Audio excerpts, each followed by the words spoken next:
안녕하세요 여러분. 금요일에 과학터치 도입 강연을 맡은 서울 가련초등학교의 교사 박형광입니다. 오늘은 날개 없이 날아보는 방법에 대해서 알아보도록 하겠습니다. 여러분은 하늘을 난다라고 하면 무엇이 떠오르나요? 대부분의 친구들은 비행기 또는 드론과 같은 것을 떠올릴 것입니다. 또는 새, 그리고 잠자리와 같은 조류와 곤충을 떠올리는 친구들도 있을 겁니다. 우리 인간은 아주 오래전부터 하늘을 날고 싶은 욕망을 가지고 있었습니다. 여러분은 신화 속의 이카루스 이야기를 들어본 적이 있나요? 인간은 하늘을 나는 새를 보면서 함께 날고 싶다는 욕망을 가지고 있었고, 그것은 이러한 신화 속 이야기로 표현되었습니다. 하늘을 향한 인간의 도전은 여러 가지 사례들로 볼 수 있는데요. 벤자민 프랭클린은 번개 실험을 연을 이용하여서 하였습니다. 연은 하늘을 날 수 있는 도구로 아주 오래전부터 우리 인간이 활용해온 도구입니다. 이렇게 연을 잘 활용할 수 있었지만 인간이 직접 하늘을 나는 것은 굉장히 어려운 일이었습니다. 천재 예술가이자 과학자인 레오나르도 다빈치의 아이디어 노트를 보면 새를 연구하고 어떻게 하면 인간이 날 수 있을지 연구한 흔적을 찾아볼 수 있습니다. 지금 화면에 보는 것처럼 새의 모습을 연구하고 인간이 하늘을 날 수 있도록 도구를 개발한 흔적이 보이는데요. 실제로 인간이 날 수 있도록 여러 가지 기구를 개발하려는 스케치를 우리는 찾아볼 수 있었습니다. 이후에도 인간은 하늘을 날고 싶은 욕망을 실현하기 위하여 여러 가지 도전을 했는데요. 그 이후에 수많은 도전으로서 행글라이더, 또 동력을 가지고 있는 비행기 등을 무수한 도전으로 실험을 완료하여서 하늘을 날 수 있게 되었습니다. 지금까지 본 기구들은 대부분 날개를 가지고 있었는데요. 꼭 하늘을 날기 위해서 날개가 필요할까요? 그렇진 않습니다. 사진에 보는 것과 같은 열기구는 날개 없이도 하늘을 날 수 있었고, 실제로는 동력을 가진 비행기보다 훨씬 더 전에 비행에 성공하였습니다. 지금까지 많은 기구들을 보았는데요. 이러한 것들은 과연 어떤 원리로 하늘을 날 수 있을까요?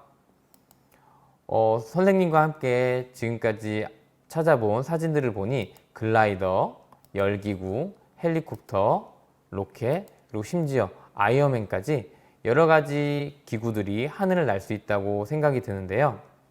이것들은 과연 어떠한 원리로 하늘을 나는 것일까요? 선생님이 기본적으로 비행에 필요한 원리들을 가져와 봤습니다. 지금 화면에 보는 것처럼 공기저항, 중력, 기압, 받음각, 베르누이의 정리, 와류, 자전 등 무수히 많은 원리와 과학적 지식 등이 비행에 영향을 미치고 있었습니다. 아까 전에 본 것처럼 글라이더, 열기구, 로켓 등도 이러한 원리들이 들어가는데요. 이러한 것들은 각각 다 다른 원리를 가지고 있기 때문에 기본적인 비행기에 대한 비행 원리를 한번 잠깐 알아보도록 하겠습니다. 여러분이 생각하는 기본적인 비행기에 작용하는 힘은 크게 네 가지입니다. 비행기를 지구로 잡아당기는 중력, 그리고 비행기를 중력 반대 방향으로 하여서 뜰 수 있도록 하는 양력, 그리고 비행기가 앞으로 나가게 만들 수 있는 엔진의 힘인 추력, 그리고 공기의 저항력인 항력입니다. 지금 여기 네 가지 힘의 원리를 보면 중력, 추력, 항력 등은 여러분 이해가 잘 갈 텐데요. 양력은 비행기를 뜨게 하는 힘으로서 사실 이해하기가 조금 어려울 수도 있습니다. 그래서 양력에 대해서 간단히 짚어보고 넘어가도록 하겠습니다. 양력이 생기는 이유로는 크게 베르누이의 정리를 이용하여 설명할 수 있는데요. 비행기의 날개가 공기 속을 빠르게 지나갈 때 위쪽의 압력이 낮아지고 아래쪽의 압력이 높아지면서 비행기 날개에 양력이 생기게 되고 비행기가 뜰 수 있게 됩니다. 이러한 것은 베르누이의 정리로 설명할 수 있는데요. 공기나 물처럼 흐를 수 있는 기체나 액체를 유체라고 합니다. 이러한 유체는 빠르게 흐르면 압력이 감소하고 느리게 흐르면 압력이 증가해서 우리 비행기의 날개의 압력 차이로 비행기를 뜰 수 있게 만드는 것입니다. 하지만 비행기가 비행하는 원리를 이 베르누이의 정리로 모두 설명할 수는 없습니다. 그래서 더해서 뉴턴의 법칙을 추가적으로 더 이해해야 되는데요. 뉴턴의 법칙을 이용하면 비행기가 날 때 날개의 각도를 조절해서 더 뜨게 만들 수 있고 아래로 갈 수 있게 만드는 받음각을 설명할 수 있습니다. 하지만 이 두 가지로도 모두 비행의 원리를 설명할 수는 없습니다. 이 두 가지를 더해서 만드는 나비의 스토크 방정식이라는 것이 있는데요. 이 부분은 굉장히 어렵기 때문에 여러분이 이러한 것이 있다고만 알고 넘어가면 좋을 것 같습니다. 그래서 실제로 비행기의 날개가 공기 속을 빠르게 지나가면 지금 사진에 보는 것과 같은 모습을 할 수 있게 됩니다. 그런데 선생님이 비행기를 공부하고 여러 가지 찾아보다가 굉장히 신기한 비행기를 찾게 되었는데요. 바로 사진 속에 보이는 비행기입니다. 이 비행기는 날개가 없이 동그란 원통형의 몸체가 있는데요. 이것이 어떻게 날 수 있을까 선생님이 굉장히 궁금했습니다. 그래서 여러 가지로 자료 조사를 하고 공부하던 중에 이것은 마그누스의 효과로 날 수 있다는 것을 알게 되었습니다. 마그누스 효과는 베르누이의 정리를 볼 수 있는 실제 예시를 말합니다. 마그누스 효과는 물체가 회전하면서 기체나 액체와 같은 유체 속을 지나갈 때 압력이 높은 쪽에서 낮은 쪽으로 휘어지면서 나가는 현상을 말합니다. 이 마그누스 효과는 1852년에 독일의 물리학자 하일리 마그누스가 회전하면서 날아가는 포탄이나 총알이 한쪽으로 휘는 이유가 공기의 압력 차이라고 밝히면서 그 이름이 마그누스 효과로 지어졌습니다.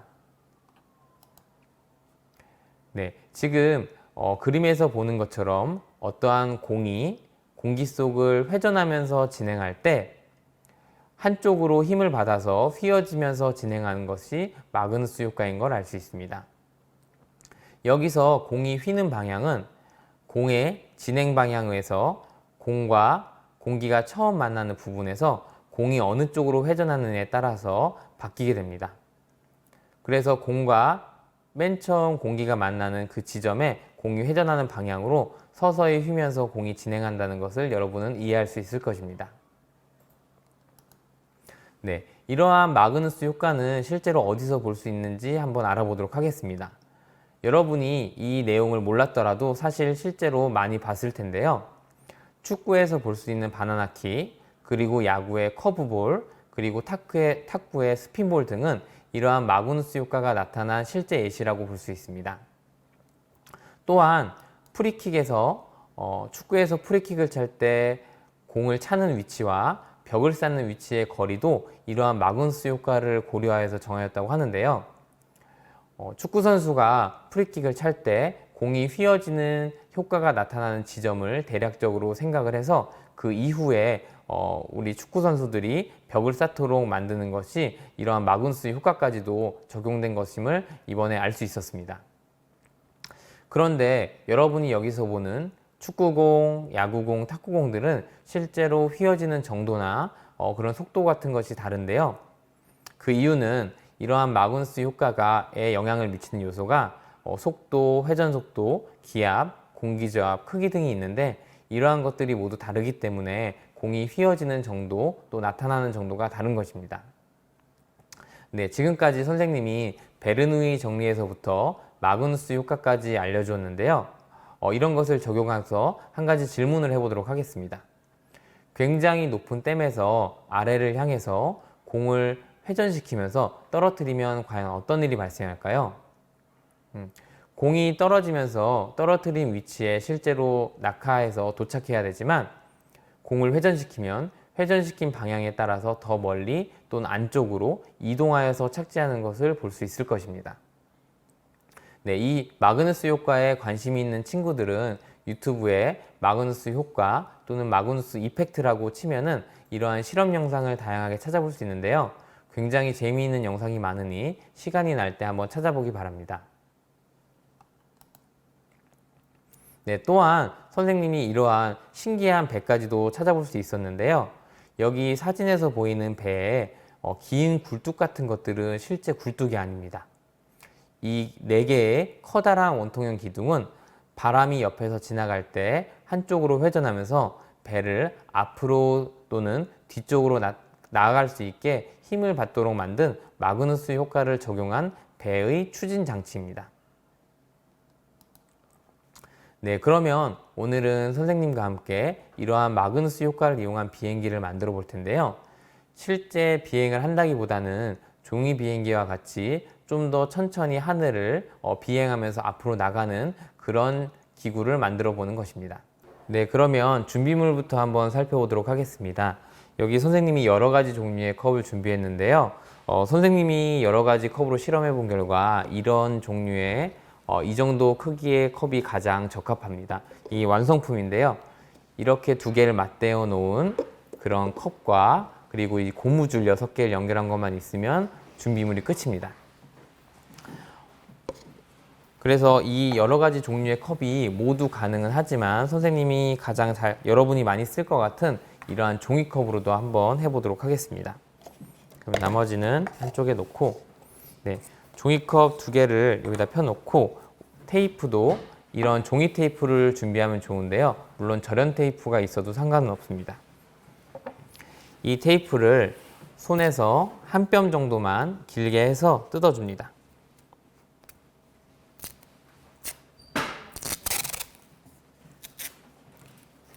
대략 한 뼘 정도의 크기가 나올 정도로 하고 뜯어줍니다. 그 후에 이 종이컵을 밑면을 맞닿은 채로 둘둘 감아줍니다. 테이프가 양쪽에 동일한 면적만큼 덮이도록 잘 감싸주는 게 이 만들기의 핵심입니다.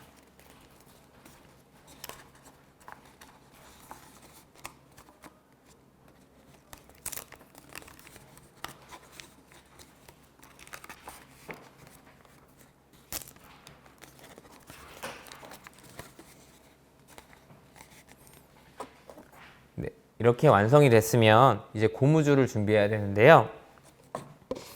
고무줄을 서로 엮는 방법은 조금 어려울 수 있습니다.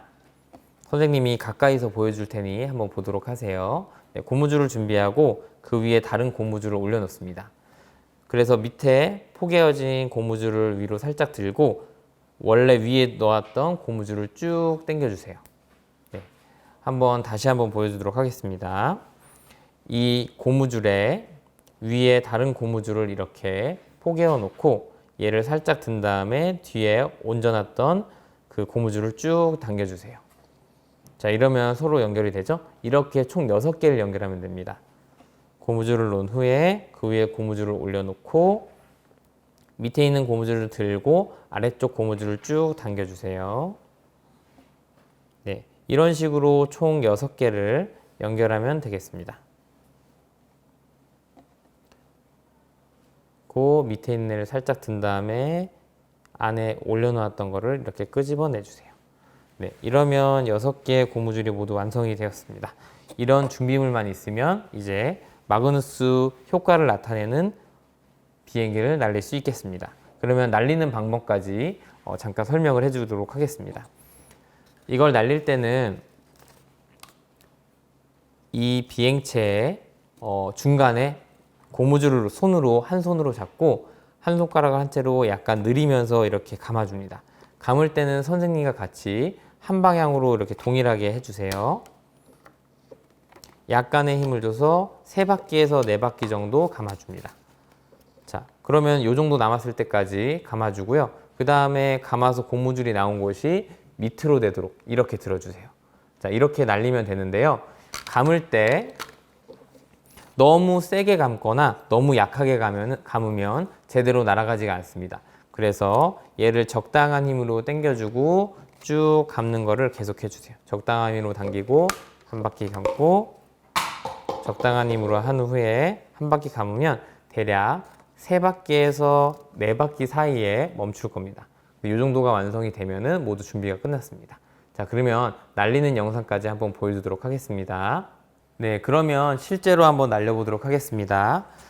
이 만든 종이컵 가운데 부분에 손가락을 놓고 고무줄을 잡은 후에 이쪽 방향으로 쭉 당기면서 감아줍니다. 너무 세게 감거나 너무 헐렁하게 감지 않도록 하고요.